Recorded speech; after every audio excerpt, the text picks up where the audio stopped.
আমার মেয়ে একটা লিন্ট রিমুভার কিনেছে, এইটা কালকে অনলাইনে এসছে। এটা একটু করে দেখা কীভাবে এই ববলিনগুলো, এই যে লিন্টগুলো, লিন্ট বলে তো এগুলো, লিন্ট বলে এগুলো উঠে যাচ্ছে। এইখানটায় পুরো ববলিনে ভর্তি ছিল, এগুলো সব এই মেশিনের সাহায্যে তুলেছে। ভেতরটা দেখা এগুলো কীভাবে জমছে, কারণ এই যে এইখানটা। হ্যাঁ, এই জিনিসটা নতুন না তো, আমি অবশ্য অনেকেই দেখে থাকবেন, আমি অবশ্য কোনো দিন দেখিনি। আমার কাছে ব্যাপারটা বেশ ভালো লাগছে, তাই জন্য আপনাদের সাথে একটু শেয়ার করলাম। এটা উঠে যাচ্ছে দেখছি, ভেতরে জমা হয়ে যাচ্ছে এইগুলো।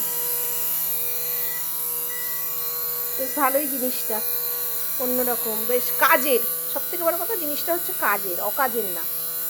যে জামাগুলো বাতিল হয়ে যায় এই ববলিনোটার জন্যে, এগুলো দিয়ে সাহায্যে তুলে ফেললে আবার ঠিক নতুন খানিকটা আর কি নতুনত্ব ফিরে আসে।